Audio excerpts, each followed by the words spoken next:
Hi everyone, welcome. Yeah!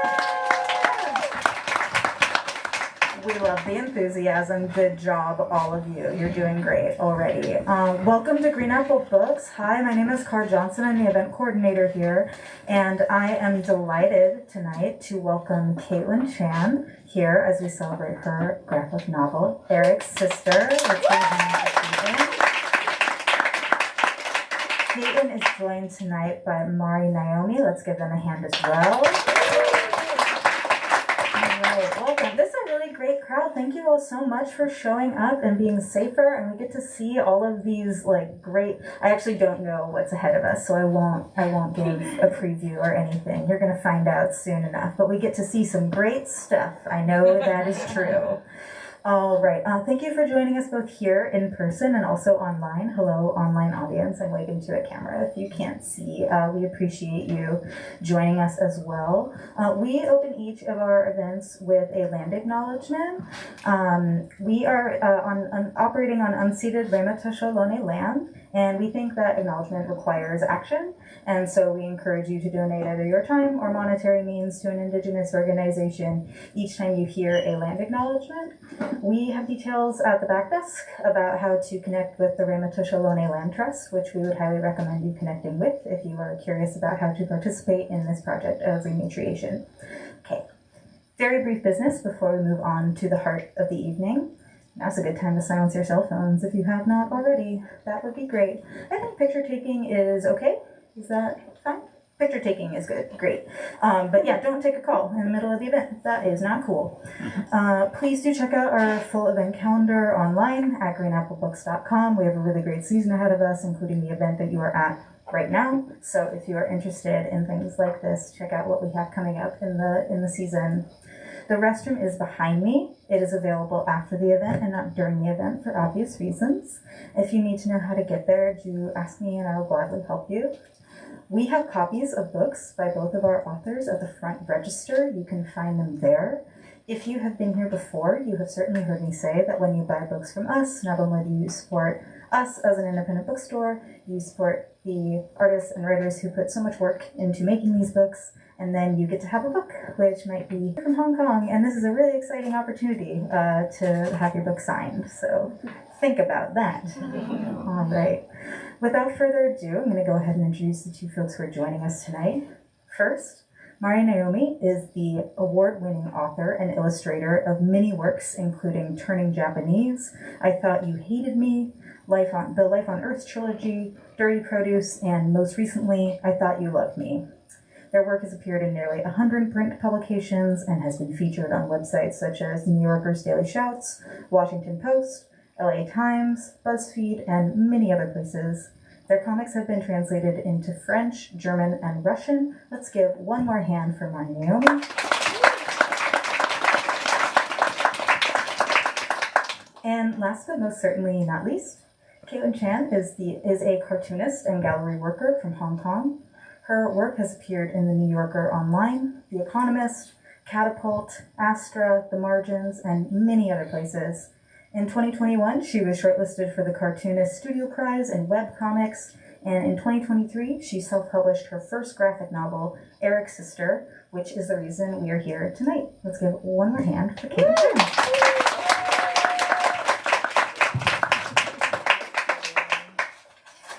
So I think, Kaitlin, you're doing a bit of a slideshow and reading first to get us started? Yes, actually, it's a little long. So I think what we can do is a lot of the things that you've wanted to talk about will kind of be related in the slides. So it'll be chronologically the topic of the book, and then a little bit about process, and then influences. So we can do it in tandem, I think. Oh, wow. Okay. Why not? I don't want to talk over you. Oh, we're Gucci. Okay. Yeah. Sorry. Well, I'm so excited to be here with you and to finally meet you in real life. I've been a fan of your work for a very long time. Ever since I think you tagged me on something on Instagram years ago, and I'm like, holy shit, who is this person? You're amazing. So you're here from Hong Kong. Damn. I have another job besides comics, and I was able to take a little bit of time off to do the Vancouver Comic Arts Festival last weekend. And my friend Jay Wu from Mixed Resines was asking, you know, you should like lay over in San Francisco because people here are really cool and they're into comics. So I reached out to Green Apple Books in the Park and everything felt really organic. So it's been a really hot 36 hours here and I am departing the country in 4 hours. So, just a little quickie one. We are really cool. And we are into comics. Yes. A very sexy town for sure. So, like, do you want to talk about like what your book is about? Like, for sure. Yeah, I think that a lot of people who don't make work or aren't artists think of being an artist or creative person as like a kind of specialized, rarefied thing that's maybe like cut off from what we consider to be regular life or like the stakes around regular life. But what I was finding as I like developed an independent comic practice and made friends is that there was a lot of like internal conflict and like strife and tension within like the tension of the public artist self and who you actually are and like how difficult it is to acknowledge those struggles and insecurities and maybe like envies and resentments. So as I was kind of processing those things and also thinking about like famous artist couples in which sometimes one of the artists in the couple is more famous than the other one, and I was thinking what about what it means to be like the other one, which also has to do with like birth order in terms of siblings. I'm a younger sibling and I also kind of felt somewhat I was trying to grow up in the shadow of my really amazing successful older siblings. So all of these feelings kind of like coalesced in this first book, which we are going to be talking about tonight. In terms of origins, that's me on the left here. I was always really into painting and drawing, but when you grow up, I think in East Asia, it's not always, you know, really encouraged to think of that as a professional thing because it's fun and it's like, why should your life be fun? Like life is like fun. Like there's this, my friends and I were talking about this Chinese phrase, true cool. To me, it means like to eat the bitterness, and it's like supposed to be encouraging to be like, to get through your hard things in life, you should eat the bitterness. But sometimes I'm like, why do we do that? Like, it's just like this sort of like martyrdom thing, and it's not like trying to reinforce stereotypes. I also think that we're very fun people, but I also think that, yeah, I was always thought of creative expression as like important to me, but like I didn't know how you become from like an emo teenager to like an actual artist. But yeah, at the time, like in the 2000s, being really into like pop punk and like the designs of albums and like merchandise and like liner notes and CDs, like I would go to the like school shop class and like spray paint designs on CDs and like put them on my wall, and it was just like sort of a way to try to articulate that like at the time it was pretty cringy because it was a little bit more like I'm not like other girls. Now I'm like, no, I'm like the other girls. All of us are like, you know, into pop punk. But it was just sort of a way to sort of feel like at the time I didn't know how to say that I had like uncomfortable feelings about being a girl or like not feeling right in my body or like feeling like the right type of person. So the people who I met through pop punk or the people I was looking up to were like happily strange and like happily freaky in ways that were really important to me. And I became very attached to this music and then also very attached to like the visual culture around it. I'm going to show you some like really bad high school art because I feel like it's important to show your cards when you're playing poker. Like, what the heck?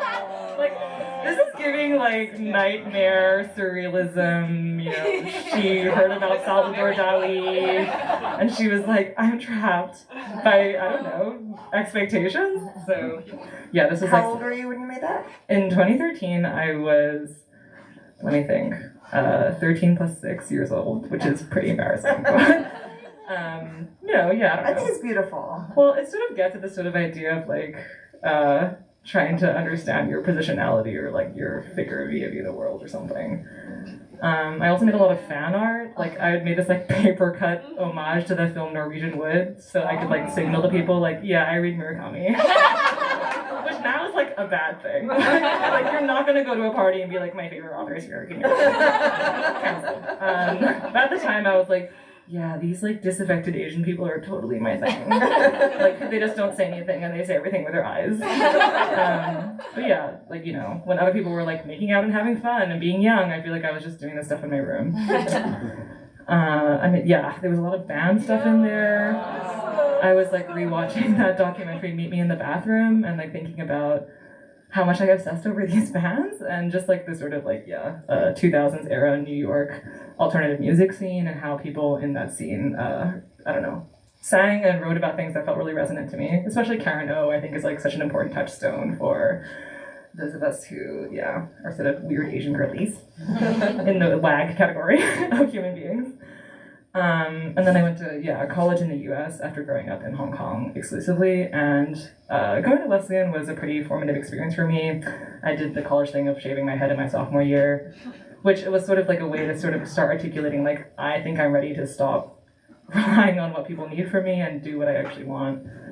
Hell yeah. I made a thesis exhibition of like drawings of people from Hong Kong, and it was also sort of my way of trying to understand, like, why am I always drawn to what I believe are like small and marginal things, things that are maybe not worth observing but always catch my eye, like whether it's other strangers around me or what kinds of secrets and interior life are they holding, and why am I so obsessed with this, and just sort of being a people watcher, which I think kind of feeds into comics later.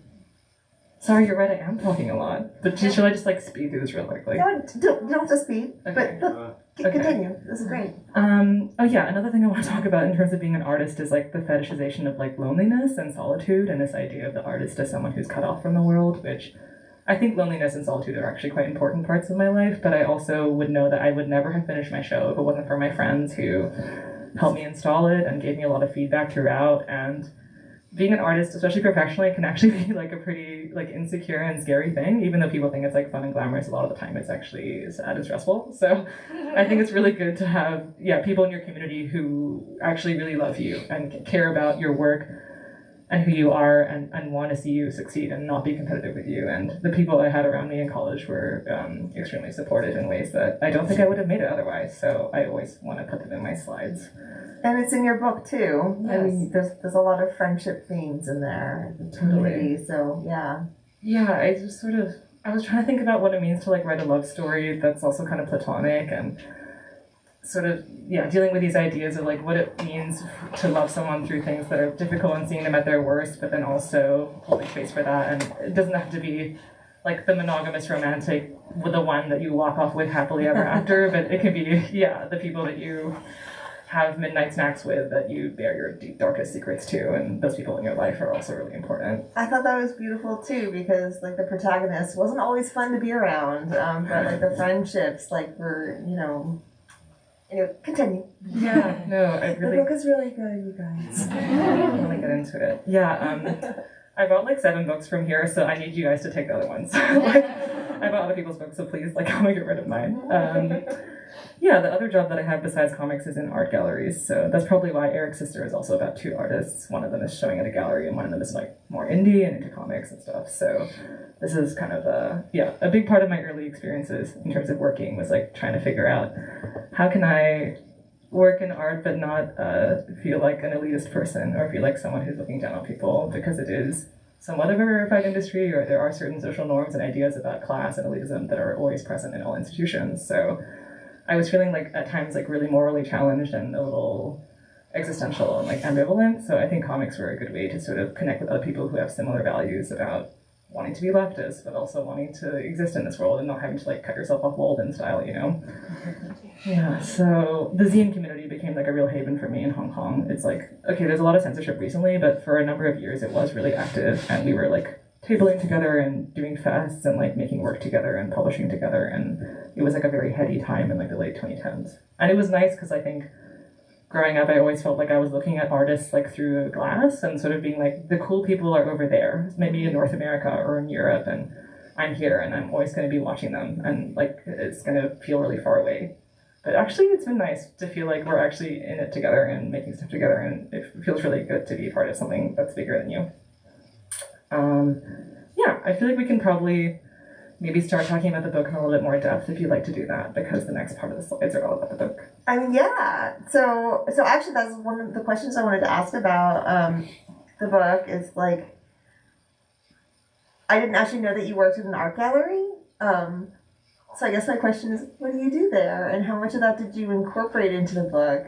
Because I did think it was really interesting that there was so much art gallery stuff in the book, but it wasn't presented how it often is, which now I guess is because you actually live in that world versus the rest of us who just imagine what it would be like to live in that world. Yeah, I'm trying to think of like what people's most immediate cultural touchstone for the art industry is, and it might be like Marnie from Girls, like someone who's like a New York gallerina. I just feel like they tend to like whenever I see it in movies or media, it's like ultra snobby and like where these people were kind of real people and they didn't seem like caricatures of artists, which is nice. Yeah, I think because like being from Hong Kong, I think a lot about what it means to be from a place that people consider peripheral or small and like not important. And similarly, our art scene I think is amazing, and I'm really loving being part of it. I work mainly in like communications and as an artist liaison, but it's not a place that people like necessarily always reference to as much as Paris or New York. So by being active in an arts community that's not considered like always to be like globally spotlit or like relevant, it means the people who are working in it are usually quite like passionate and intense and like also like concerned for each other's well-being, because it's like it's not always easy to sustain and there's like a lot of interpersonal tension because artists are often not just working, they're also putting so much of their like self-esteem and sense of self into what they do, and when things are not received the way they want them to be, there's a lot of emotional stakes there. So I think it would have been easy in this book to like have a lot of villains, like a villain parent or like a villain gallerist, and like they were fun times where I was exploring that plot-wise. But then I also started to feel like it's sort of more fun to sprinkle everyone in the book with like a little bit of bad qualities, because that felt a little bit more close to my own experience. And sort of like thinking about the book as an exploration of our capacity for harm as well as our capacity for care, and how those things kind of have to coexist, and we have to recognize that we are capable of hurting the people that we love the most, and how do we be more mindful about that. Yeah, I love how well, I'm just gonna stop talking about how much I love things and we'll talk about the plot. Like, so premise, we have not given a premise. So what's your elevator pitch about the book when you're at a party and someone says, oh, what's your book about? This is always the worst question though, right? You know, like, I love it for the book topic. You know when someone asks you at a party and you're like, I'm gonna die. I know, it's the hardest question, which is why I'm asking it. Yeah, Lisa and Eric are two siblings that both want to make art and are in their early 20s in Hong Kong, but Eric is like, his star is kind of quickly on the rise, and he's like sort of getting gallery representation and being offered more swanky, visible, and like high earning opportunities than his sister, who the book is mainly from the POV of. Whereas like she also sees the other side of him in the studio and making his work as someone who's actually like really struggling, maybe with substance abuse and also his own self-esteem. And these are all things that were really affecting my community in Hong Kong and also myself. So I kind of felt like it'd be cool to explore that tension, because he's like extroverted and he's funny and he's kind of like class clown style, but then also she's the one who knows that he's actually really struggling because they have this long sibling relationship. So the book is kind of charting their early career and early relationships with their friends and also each other, as she's trying to finish art school and he's kind of starting his career. There's a lot in the book about basically questioning like your importance in the world, in the art world. And oh, by the way, Hong Kong sounds a lot like San Francisco as far as the art world goes, which is very interesting, like sort of an underdoggy feel. Exactly. But like that makes the community a lot tighter, which is awesome. And less competitive. I mean, there is competition, but it doesn't feel like Los Angeles or something. Anyway, aside. What was I saying? Oh yeah, so there's a lot of talk about depression in the book, like the themes that are in the book. I wouldn't say sibling rivalry exactly, because it's not a rivalry. It's just sort of just complicated feelings between siblings and close people, which I feel like whether or not you have a sibling, like you're gonna relate to that feeling of having someone who's successful near you, and while you feel like a failure, you know, but also struggling to be like supportive and good to them. I just feel like especially when we're younger, we really struggle a lot. Yeah. Tend to struggle a lot with that. And actually that leads me to think about like, so I was not supposed to be here tonight, or I was supposed to be out there. Sophie Yanow was supposed to be here, but she got COVID, which is very sad. But Sophie is your mentor, which I just found out about, because when I saw that she was in conversation with you, I'm like, how does Sophie know Kaitlin? I was a little jealous. But apparently, yeah, so there's a whole mentorship thing going on. And I was curious about that. I've mentored a lot of people, and I feel like 98% of mentorship is just like telling someone to keep going. But like, what was your experience like with Sophie, and like, how did that create the book that we now have that you will all be buying tonight.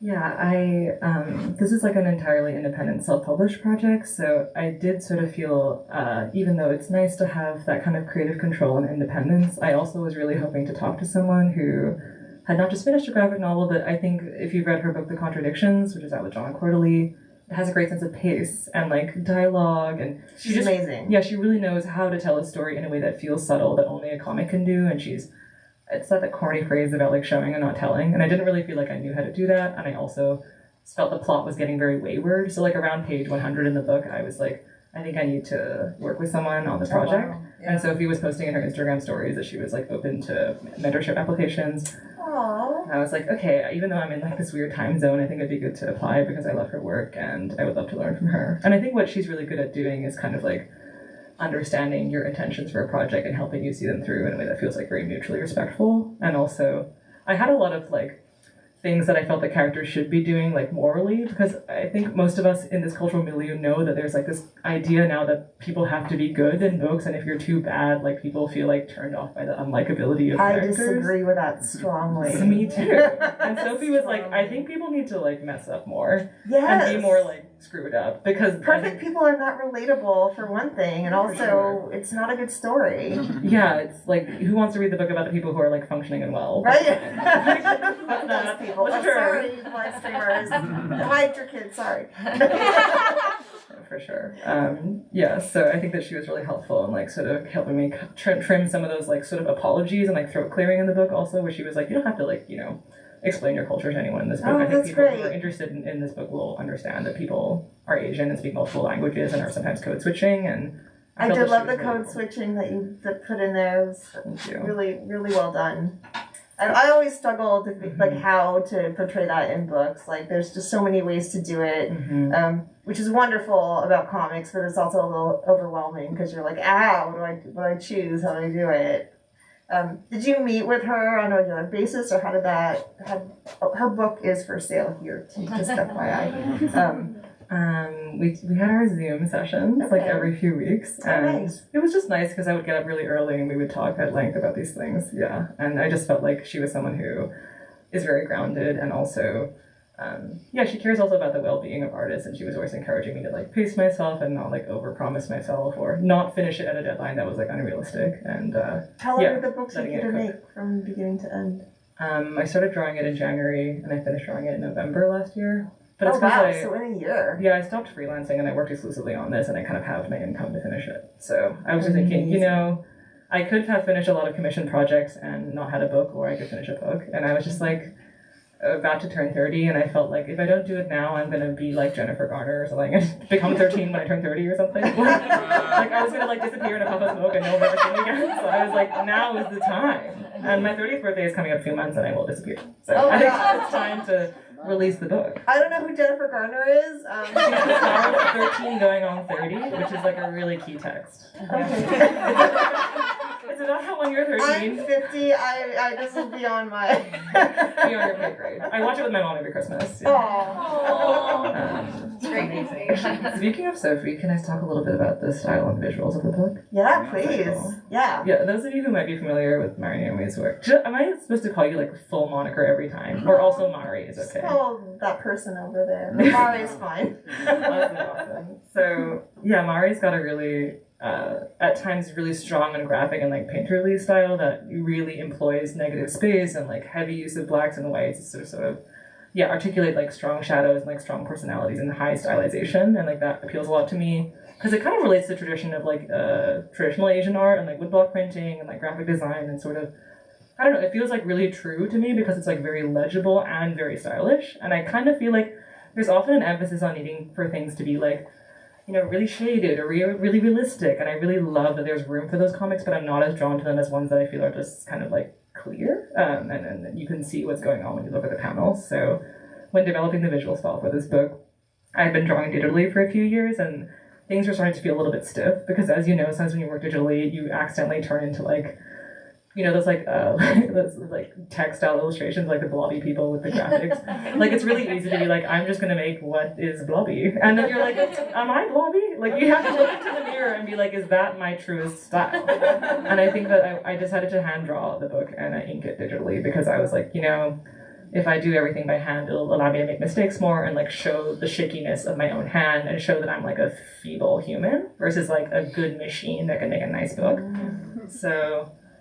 I also like the pencil in hand, and then for sure.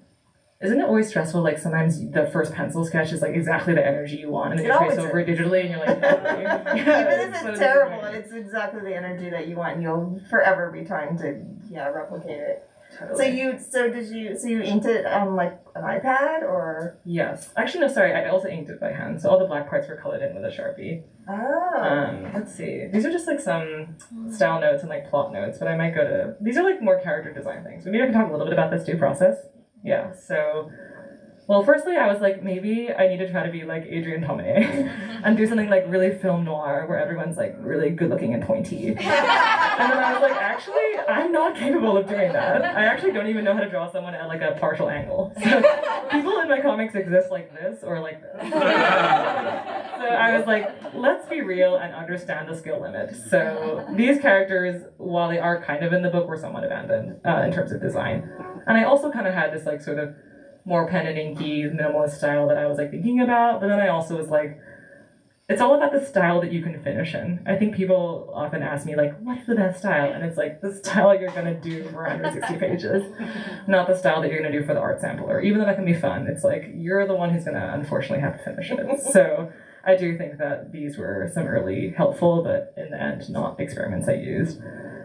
In terms of character design, there are a few people I was thinking about really actively for the different characters. I thought a lot about Kurt Cobain for Eric for obvious reasons, but also because I think men with shoulder-length hair are underrepresented in our culture. And I was like, this is really important to me to claim the stake now.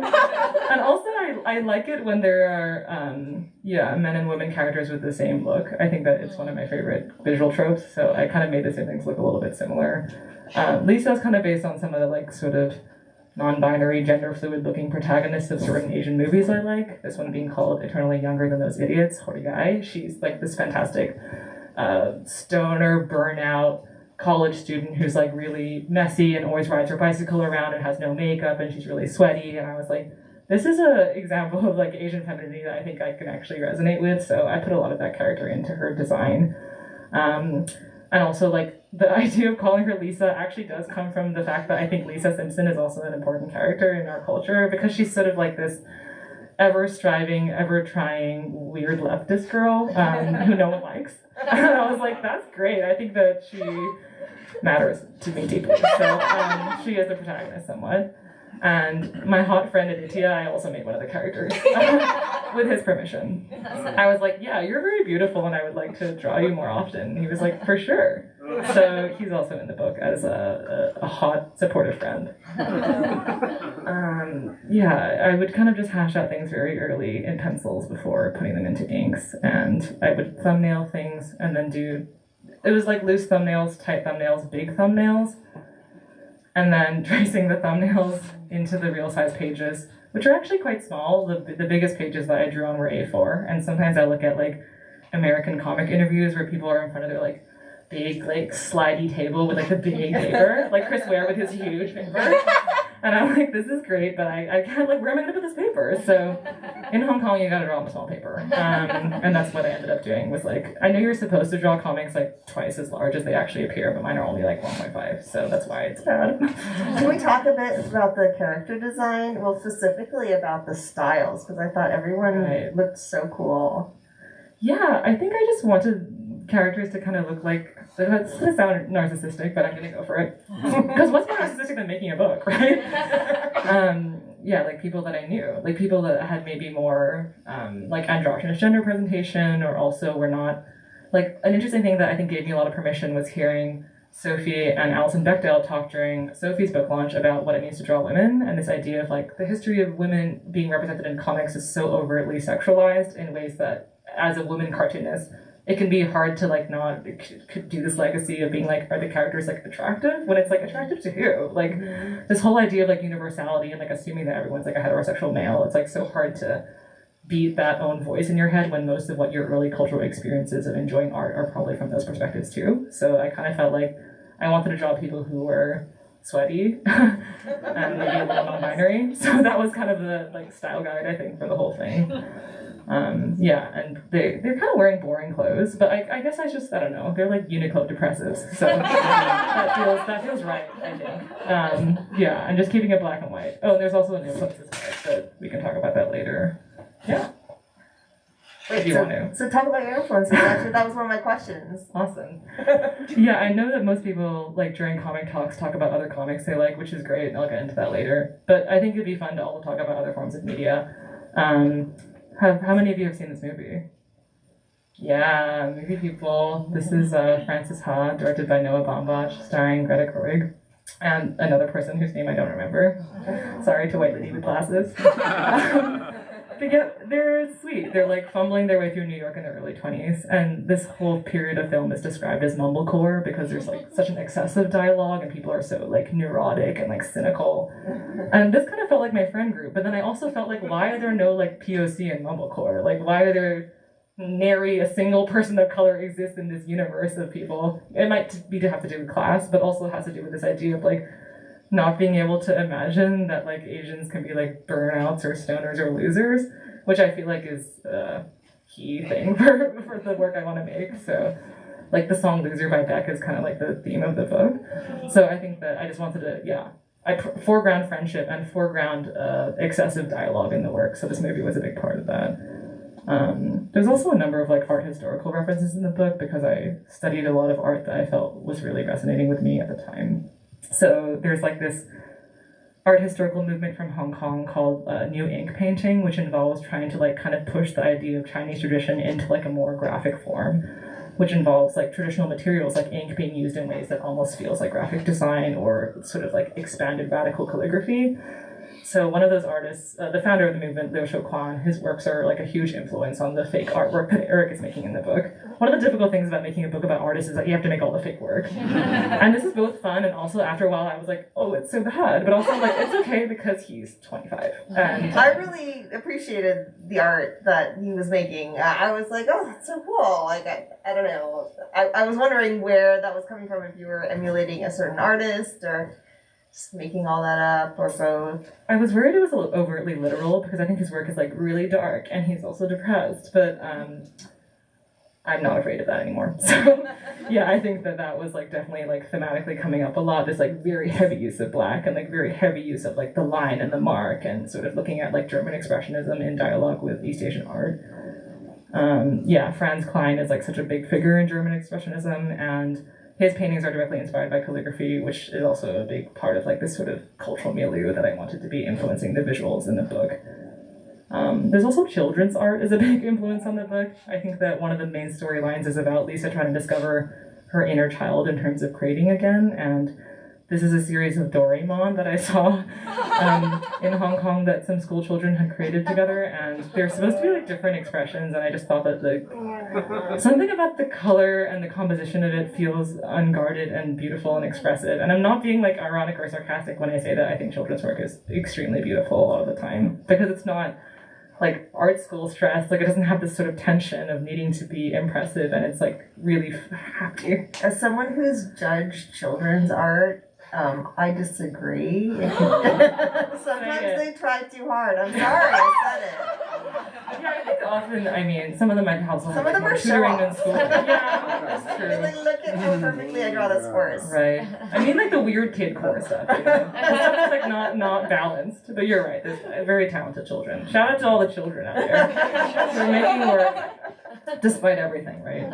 I did enjoy that. That is a theme in the book about getting so caught up in making art for the sake of a career versus like finding your not inner child, but like just having fun playing with it. I mean, as I mentioned, I'm quite a bit older than you, and I still struggle with that sometimes, where I'm just like, oh no, I'm like, who am I doing this for? Like, I'm not having fun anymore. And then I have to go and make a bunch of shrinky dinks or something to make up for it. So like you just it's something that I feel like we have to remind ourselves forever, like to play. Yeah, I love seeing your shrinky dings. I wasn't being facetious there. No, but I think that a lot of artists who we know for certain things, like Jillian Tamaki, most of us know for her comics, she also makes beautiful quilts. And I think it's so important to like have different creative outlets that you're not submitting for evaluation or like sort of submitting to be published or considered, because it's also fun to just like let your mind take where it needs to go and let your hand take yourself where you need to go, and not be like,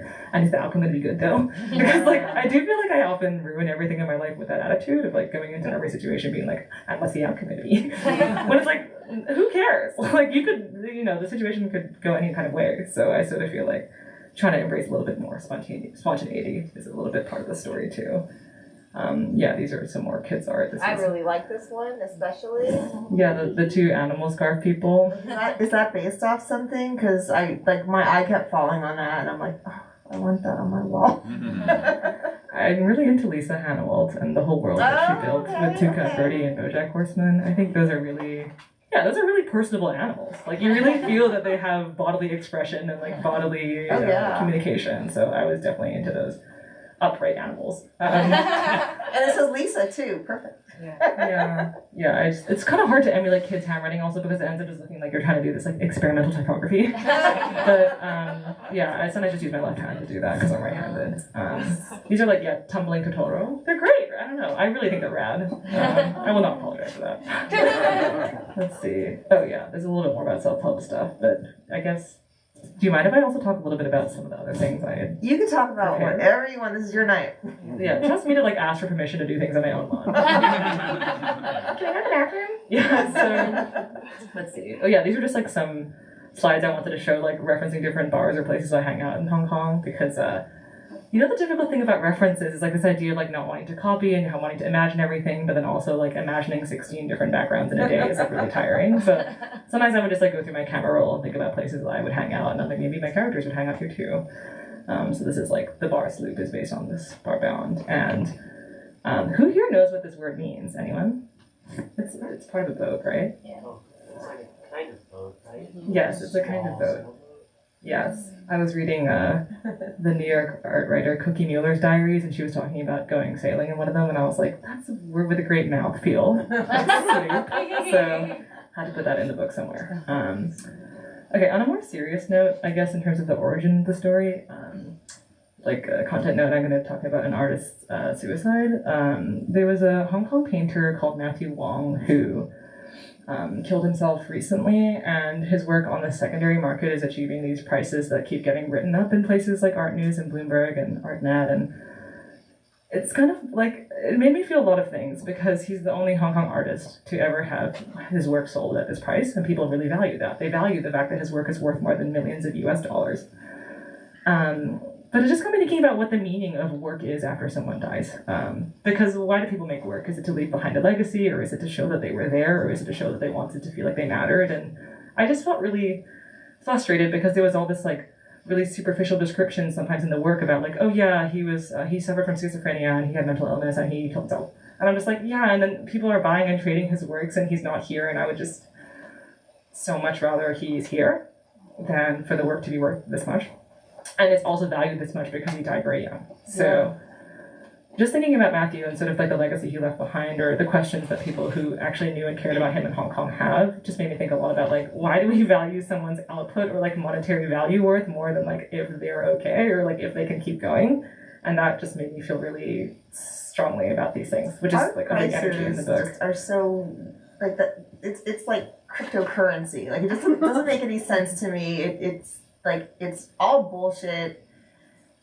I don't know, but you work at a gallery, so like that you know more about it than I do. But like whenever I think about it, like the whole, I mean, it's always been a thing. Like, oh yeah, this will be worth something when I'm dead. Here, if we hold on to it. Right. You know, I mean, that's not always the case, obviously. Yeah, it's strange, this idea of sort of valuation and like putting work into capitalism and putting it within the circulation of the market is something that we both do, but doesn't always feel good, I guess, because, I mean, the contemporary artist Shabala herself has actually compared most contemporary art auctions to like slave auctions, and she said in public statements that she feels that there's like a not unconnected legacy between this idea of like depersonalizing or dehumanizing something by putting in a price on it. And I think that was quite a potent observation she made. So I know that it's kind of pot calling the kettle black because I'm someone who works in the industry, but I guess it's because we're all in the industry. I mean, we all live under capitalism. Like, right. There's like you can't.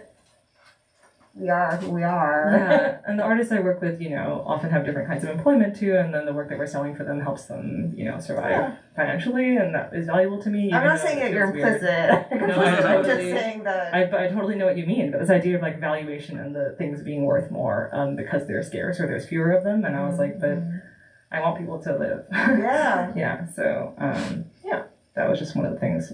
In reading so many of these headlines over the years, I was like, I just need to make something about this because it's making me feel like unhinged. Yeah. So we talked about process. So that was a bit. Was that like the seed of the story? Was that guy who? Yeah, Matthew's death, but also kind of feeling like I wanted to make a work that wasn't topical. I think that most of us who have lived through recent years that are of Asian background and making art have probably been asked a lot of times to reflect on these ideas of like how your identity parlays into your personal experience or how you're going to express it in your work. And I think this is such an important thing to do, but also sometimes these requests would kind of start to make me feel like people only valued this thing about me that I don't have any like control over, or like a necessity to over-explain to myself, especially because most of my other friends are also people of color. So I kind of just felt like, what would I make if it wasn't topical? And there was no way anyone could call it like urgent, like an urgent or important text, because like there's almost like this idea of like your trauma needing to be commodified as like urgency in your work, and that also didn't feel constructive to me. So I was like, what's just something that I think a lot about that I want to talk about? And it was about the overvaluation of an artist's input over their mental well-being. So that's there was a lot of trauma in the book. Yeah, it's a lot. I guess it's because I think that life is heavy. It's also light, but I don't want to like shy away from the idea that things end and people get hurt, because that has happened in my 20s a lot, and I don't want like to feel bad about it anymore, or I don't want to feel like my life is tragic, because I think tragic things have happened to a lot of people, or really unexpected things, and there are ways in which we can let that cast a shadow over our entire lives and say, like, and everything bad in my life happens because of this, and it's the seed point of who I am. But, like, I think by acknowledging it or thinking about it, looking at it, confronting it, and facing it is kind of a way of, like, draining it of some of its power and, like, draining it of some of its dominance over your own personal narrative. And I think by confronting ideas about, like, depression or death, we're sort of facing the fact that like the beautiful things in life are precious because they're ending or they're going to go, and that's kind of nice that it goes together. This idea that it matters and you love someone, and also that it might always be the same way. Yeah. I don't know why I said that. Sorry.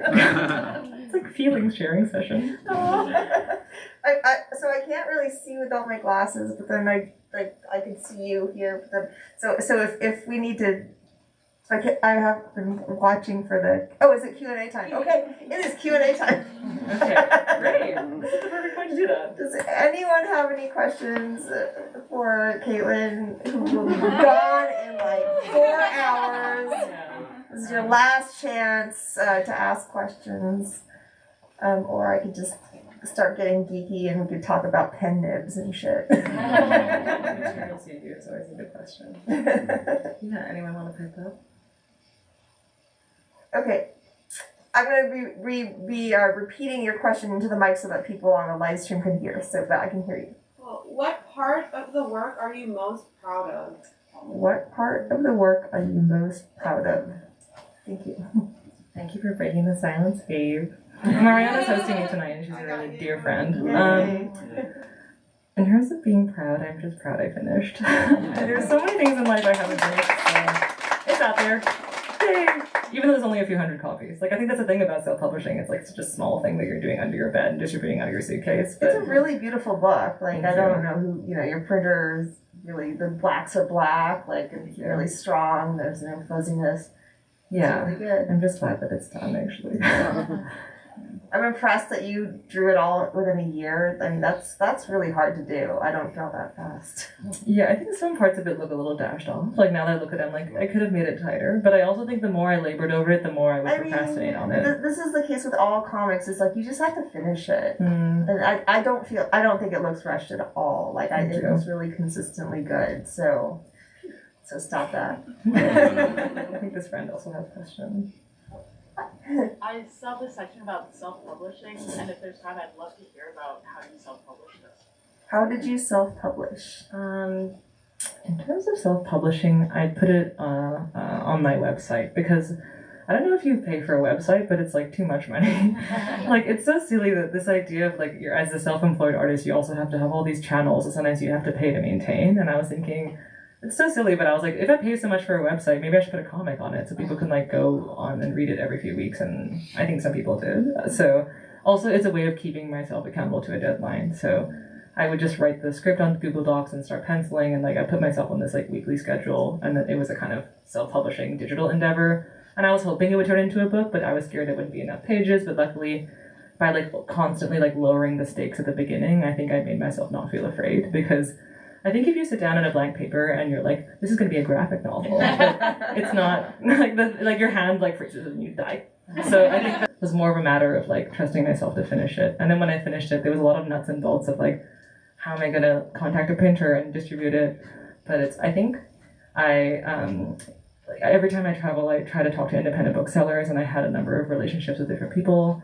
So it was a matter of being like, can I distribute it and market it on my own? Because the challenge of self-publishing is not just finishing it, but like getting it in people's hands or making people aware of it. And I think the hardest part. Yeah, that's the hardest part, because there's 300,000 books released in the United States alone every year. So I guess in terms of self-publishing, I had to lean a little bit into a network of not just like independent booksellers, but also like fairs and conventions, which Mari and I were talking about can sometimes feel like an extended form of embarrassment and humiliation, but are also sometimes necessary in terms of, So I think in terms of self-publishing, it's sort of about like admitting that sometimes the icky or weird parts of marketing are necessary. Like the poet Chen often talks about self-promotion and marketing as like either something that someone is being paid to do for you, or you do it, and you don't have to be precious about it, because if you don't, shout your own work from the rooftops, it is not going to be known about, which is also a beautiful thing. I don't think everything has to be like super visible or super big, but I also think that it's sort of about like, calibrating the different steps and like undertaking them each individually, and accepting that like not everyone is a natural at all the things. Like not all of us are going to have like a YouTube presence or make reels or have a TikTok, and it's also okay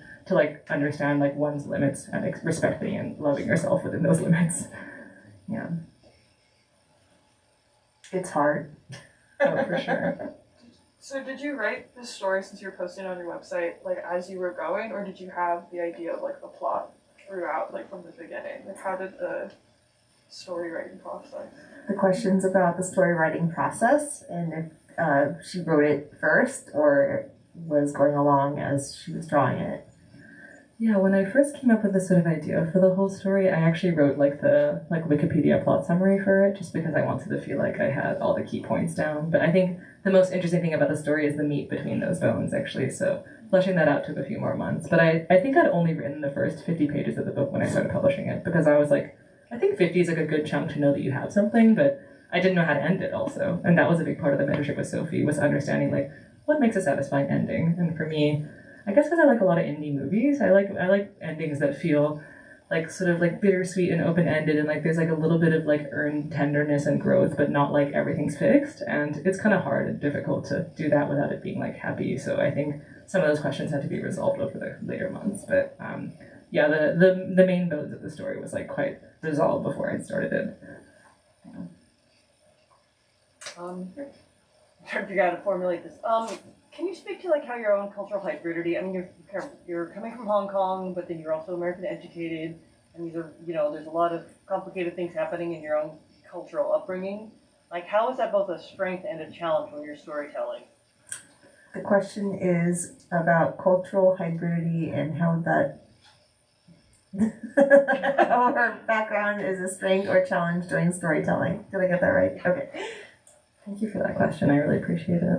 All of them, actually. But I think I wrestled a lot with this idea of universality and having anxiety that people couldn't relate to or see parts of themselves in the work, and worrying that it was, especially because it was my first ever fiction project, I felt that I was worried it was feeling a little, insider baseball, narcissistic, maybe only artists or people from Hong Kong are going to like it.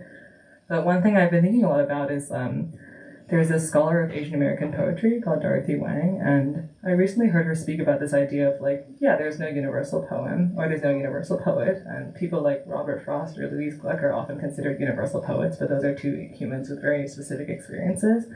And when I gave myself permission to consider, let's say, like Cantonese people as people that everyone could relate to, even though some people don't know how to put Hong Kong on a map, like, that was a kind of relief to know that, like, why don't I even see myself as human? Like, why don't I see the people that I grew up with as part of literature?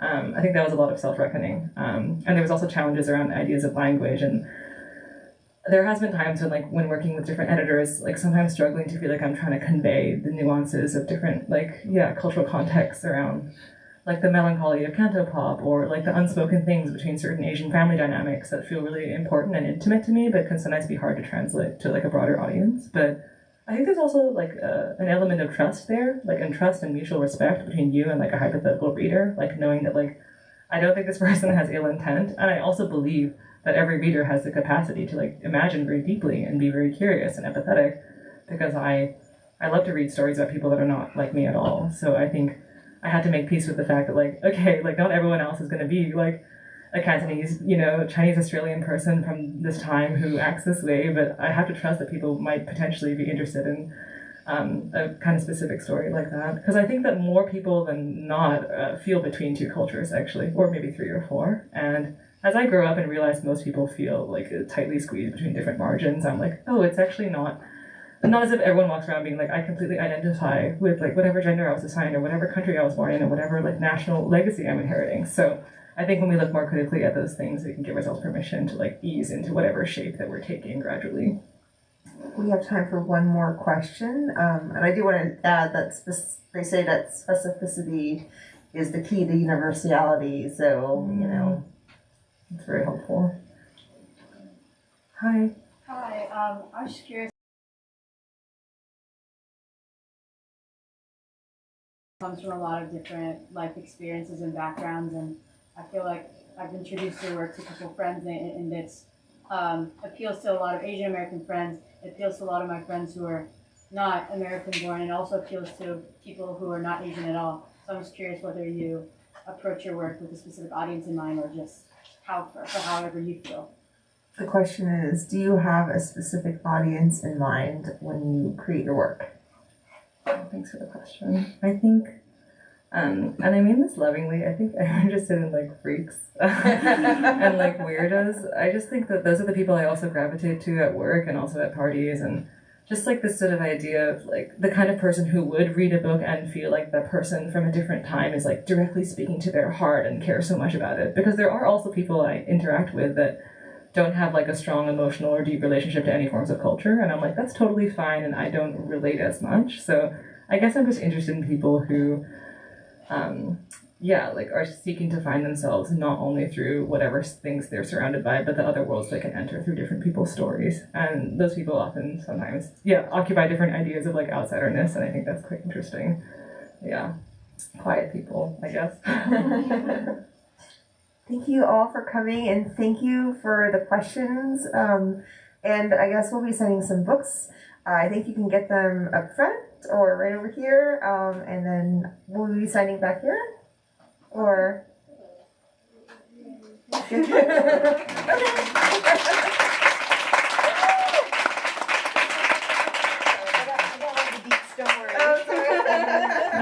Thank you, thank you. Of course, absolutely.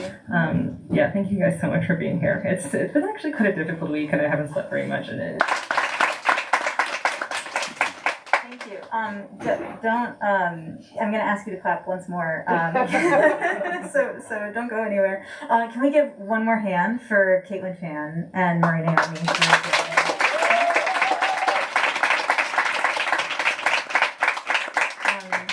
So much. This is Murray. Thank you for stepping in, and also for this is like a totally like lovely dynamic. I'm so glad to have both of you here. And Kaitlin, you've been an absolute pleasure to like plan all of this with, and you made it so special. And I'm so glad that it's like come to fruition. And you got to visit San Francisco, and you got to visit here specifically, and be with this group of people specifically. It's all very special. So thank you. I will be brief. I am just here to say that Kaitlin is going to be signing at the back desk here where my colleague Nick is. right? who's just saying, so great, this is how you sign a book. We have books at the front register. You can find them there, and then you can come back here to have them signed. If you have any other questions, do let us know. We will bring the lights up so you can see a little bit better. If you have any other questions, let us know, and if not, we will see you next time. Thank you so much.